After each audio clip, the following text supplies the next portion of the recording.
Dauguma žmonių įsirengdami terasą tikisi joje praleisti daugiau laiko. Ramus rytai su kavos puodeliu, vakarienė su šeima ar tiesiog pasibuvimas gryname ore atrodo kaip natūrali namų dalis.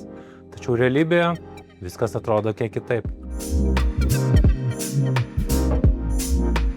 Užtenka stipresnio vėjo ar lietaus ar karštesnės vasaros dienos ir terasa tampa erdve, kurioje būti nebesinori. Ir tada atsiranda natūralus klausimas, kokį sprendimą rinktis, kad apsisaugoti nuo saulės ir lietaus. Šiandien rinkoje sprendimų yra tikrai nemažai. Medinės stoginės, stiklinės konstrukcijos, aliuminės konstrukcijos su polikarbonato stogu, markizės ir vis labiau populiarėjančios bioklimatinės pergolės. Tačiau kuo jie skiriasi iš tikrųjų? Kodėl vieni sprendimai ilgainiui pasiteisina labiau nei kiti? Pradėkime nuo vieno paprastesnių ir ekonomiškesnių sprendimų, tai yra medinė stoginė. Dažnai žmonės renkasi dėl mažesnės kainos ir natūralesnio vaizdo. Jos ypač dera prie medinių ir rąstinių namų, bet retai įsilieja į modernę architektūrą. Dažnai medinės stoginės dengiamas polikarbonato ar kokia nors kita stogo danga. Toks sprendimas tikrai apsaugo nuo lietaus, tačiau karštą vasaros dieną terasa yra smarkiai prikaitinama.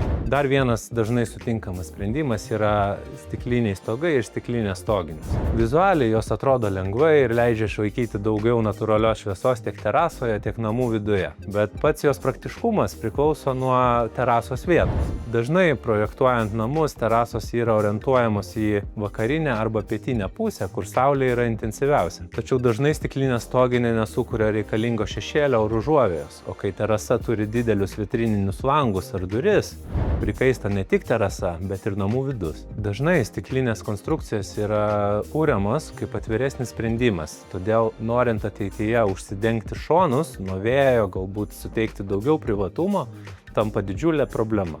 Dar vienas pasirinkimas – polikarbonatinės stoginės. Dažnai žmonės renkasi dėl kainos, praktiškumo ir galimybės užsidengti ne tik stogą, bet ir šonus. Iš pirmo žvilgsnio viskas atrodo labai praktiška. Apsauga nuo saulės, vėjo ir daugiau uždarumo.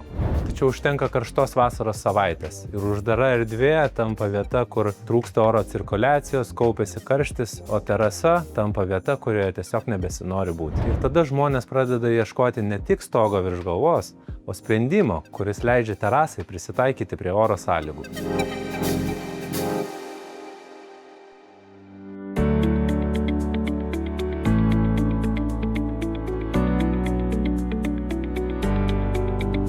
Bioklimatinė pergolė – tai ne tik stogas virš galvos, o tai modernus sprendimas, kuris leidžia susikurti pilnavertę lauko erdvę, prisitaikyti prie oro sąlygų ir savo gyvenimo būdo. Pergola gali būti montuojama prie namo arba statoma kaip atskira konstrukcija jūsų pasirinktoje vietoje kieme. Dėl modernaus dizaino ji dažnai tampa natūralia šiuolaikinio namo architektūros dalimi ir vizualiai išbaigia visą lauko erdvę. Pagrindinis pergolės išskirtinumas – reguliuojamos aliuminio lamelės. Jos leidžia kontroliuoti šviesą, šešėlį ir bendrą terasos pojūtį. Norint daugiau pavėsio karštą vasaros dieną, lamelės gali būti pilnai uždaromos ir apsaugoti nuo tiesioginių saulės spindulių. O jeigu norisi pasimėgauti saulę, lamelės reguliuojamos tokiu kampu, kad saulės spinduliai patektų būtent tiek, kiek norite jūs. Skirtingai nei statiški stogai, pergola leidžia pačiai erdvei prisitaikyti prie oro ir jūsų poreikių. Labai svarbus aspektas – ventiliacija. Karštas oras natūraliai kyla į viršų, o pravertos lamelės leidžia jam pasišalinti. Todėl terasa išlieka gerokai malonesnė net ir karštomis vasaros dienomis. Tuo tarpu lyjant, pergolė pilnai užsidaro, o lietaus vanduo integruota nubėgimo sistema nukreipiamas per konstrukciją ir išleidžiamas per pergolos kojas. Vis daugiau žmonių planuoja pergolą jau pirmame namo įrengimo etape, kaip pilnavertę namų dalį. Taip pat pergolė gali būti papildoma įvairiais sprendimais, kurie terasą leidžia pritaikyti dar platesniam naudojimui.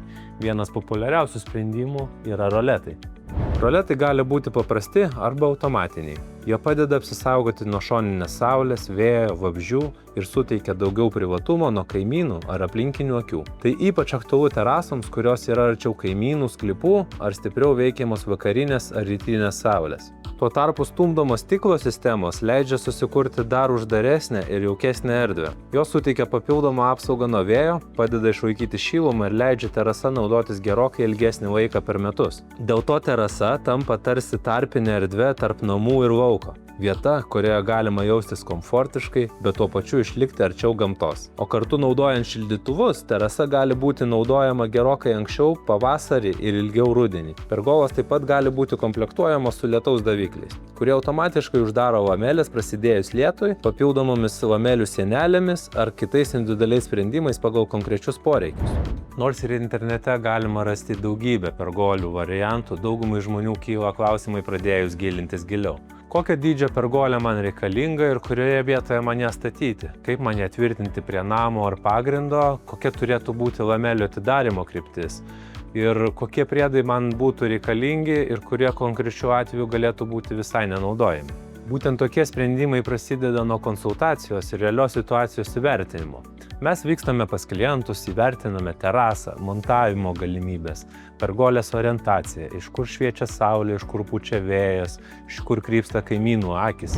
Mes padedame išsirinkti tinkamiausią sprendimą, pritaikytą būtent konkrečiam kliento poreikiui. Pergolė yra ilgalaikis sprendimas ir tai tampa natūralia namų dalimi. O mūsų tikslas yra padėti klientui susikurti erdvę, kurioje tikrai norisi leisti laiką.